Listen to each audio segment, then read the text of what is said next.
Tämä on Yökerhon bilealue ja täällä tapahtuu varsinainen biletys eli tanssiminen, kohotetut kädet, kova musiikki ja välkevalot. Vaatii aikaa, jotta kaos muuttuu mielessä järjestykseksi. Erilaisiin kävelytyyleihin pohjautuvaa tanssia on mahdoton kuvata tarkasti, sillä viehätys on tyylin vapaudessa.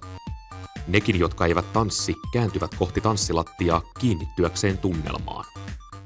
Tanssilattian vieressä on usein hengailualue, jossa notkutaan sulattelemassa tanssilattialta saatuja virikkeitä.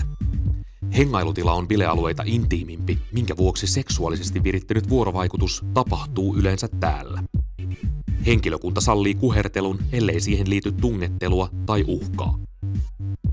Suomirokkipuolella soivat kaikille tutut suomi-hitit. Kliseinen musiikki luo tasavertaisen pohjan. Mieli täyttyy mukavilla asioilla, musiikin tahtiin alkaa liikehtiä kuin itsestään. Välillä joku saattaa tanssia pöydällä tai tuoleilla. Tärkeintä on yhteisyys, ilmakitara ja hetken hulluttelu arjen yläpuolella. Baaritiski on Yökerhon huoltoaluetta. Asiakkaat odottavat kiltisti vuoroaan ja poistuvat nauttimaan juomasta ja sen vaikutuksista. Jos ei käyttäydy asiallisesti, ei saa juotavaa. Mutta bilettäjien kiltteys ei johdu vain pelosta, vaan myös tarkasta itsesäätelystä. Nykypäivän vailuhumala ei voi olla samanlainen kuin keskiajan villeissä luontorituaaleissa. Kentälle ei voi jäädä shamanin lailla makaamaan, jos yliannostus vie tajun.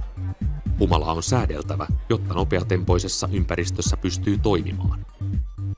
Henkilökuntaa voi kutsua juhlimisassistenteiksi tai koneen käyttäjiksi. Eteisalue ja narikkakin ovat olemassa vain siksi, että hauskanpito varsinaisella bilealueella sujuu. Jos käyttäytyy huoltoalueella hyvin, saa touhuta bilealueilla varsin itsenäisesti. Kiertelyalueiden välillä kuuluu olennaisena yökerhoihin. Jopa suuri osa niin sanotusta biletyksestä voi olla itse asiassa tylsältä näyttävää kuljeskelua ja lyhyiden huippuhetkien haistelua. Odotellaan, että tulee tilanteita, joissa tunteet pääsisivät valloilleen. Nämä lyhyet huippuhetket maalaavat sitten koko illan kulun ja niitä muistellaan seuraavana päivänä.